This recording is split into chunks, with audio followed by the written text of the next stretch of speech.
Hi, I'm Carl Azus, and welcome to CNN Student News. Ever since Pope Benedict announced his plan to resign, we've been talking about how a new pope is chosen.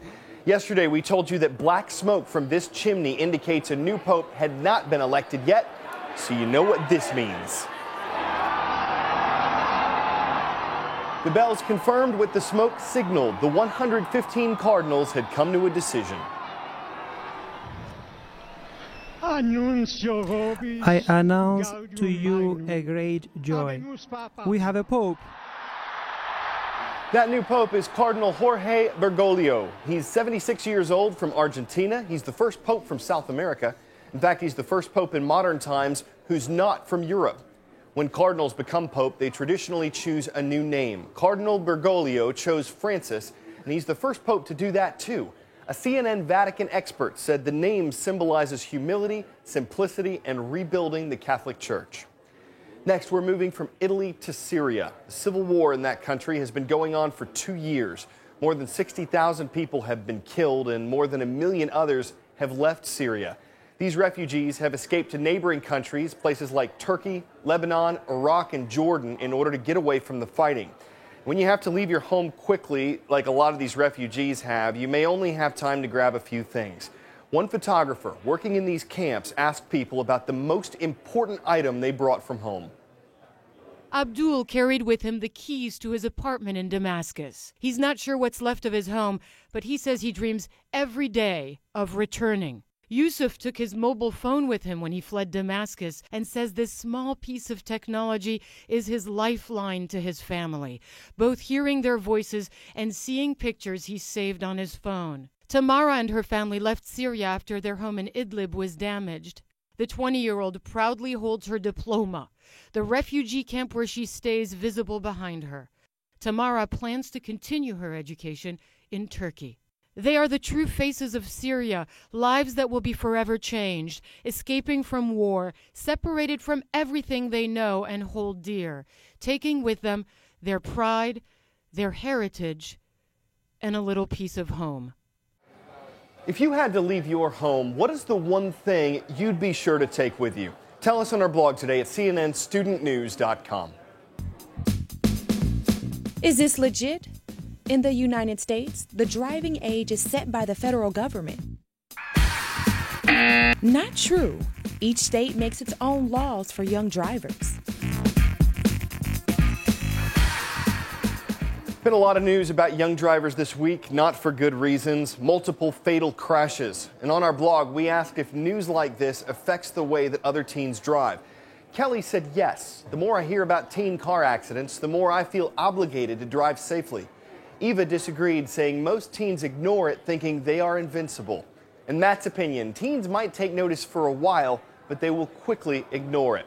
Next today, we have CNN's George Howell. 3 tragic car wrecks in 3 different states claimed the lives of 15 teenagers in a matter of just 3 days. The most recent near Chicago. Authorities found 4 teenagers dead after they believed the driver lost control on a patch of water or ice and slammed into a creek.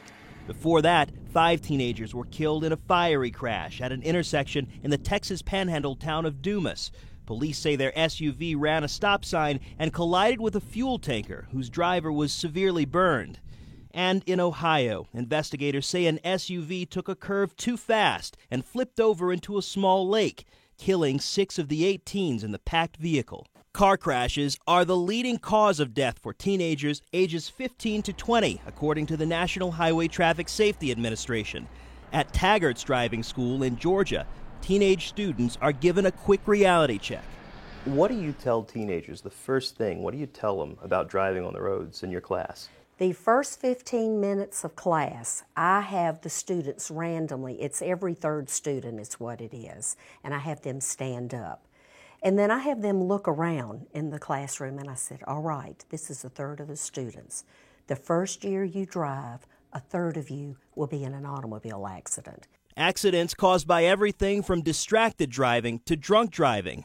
A study by the Governor's Highway Safety Association shows the number of fatal crashes for 16 and 17-year-olds rose 19% during the first 6 months of 2012 from the same period a year earlier.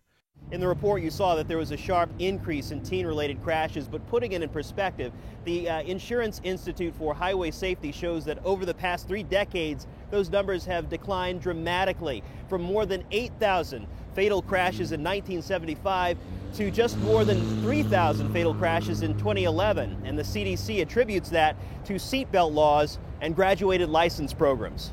George Howell, CNN, Atlanta. Teen driving safety, Syrian refugees, the new pope. We've got a couple more stories ahead. Teachers, give us your feedback on all of today's show, cnnstudentnews.com. Today's shout out goes out to Mrs. Barber's classes at Manheim Central Middle School in Manheim, Pennsylvania. Which of these would you use to determine a circle's circumference?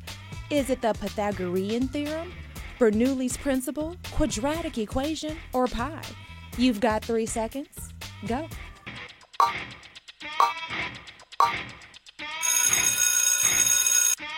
To figure out circumference, you multiply the circle's diameter by pi. That's your irrational answer, and that's your shout out. Who doesn't like pie? Whether it's an old-fashioned apple pie, the Oscar-winning Life of Pi, a pepperoni pizza pie, unless it's a slice of humble pie, it brings us together. Of course, if you drop the E in it, you'll drop some of the enthusiasm. But the true mathletes out there can always bake up a little fun on Pi Day. It's celebrated every year on March 14th. That's 314 is in the first few digits of pi, the ratio of a circle's circumference to its diameter. You could call our fascination with it irrational, and that's just the kind of number it is, an irrational one. It just goes on and on without stopping or repeating, at least as far as we know. Computers have calculated pi to its 2 quadrillionth digit. Don't ask me what that means. I majored in telecommunications. What I can tell you is that when it comes to this ratio, the pi is the limit. All right, well, here's another story you can sink your teeth into. Shark bites. Doctors want to get more information about how to treat patients who've had sharks' teeth sunk into them. First step, they got to get their hands on some sharks. John Zarella takes it from here. No one went in the water. The sign warned sharks. A lot of them migrating north were close to shore off Palm Beach. Bad for swimmers, good for shark fisherman Joshua Jorgensen. He had one hooked quickly, fighting it through the waves.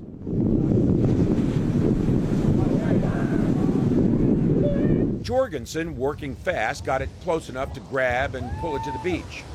This wasn't about sport, it was about research. Watch out, watch out, watch out, watch out. Jorgensen and Nova Southeastern University assistant professor Nathan Unger, 6'1". 6'1", are hunting bacteria in the mouths of sharks. We're going to swab the mouth of the shark around the teeth and the gums. Once the sample's taken, the shark is released. They're hoping to find out what bacteria sharks carry and whether it's the same in every species.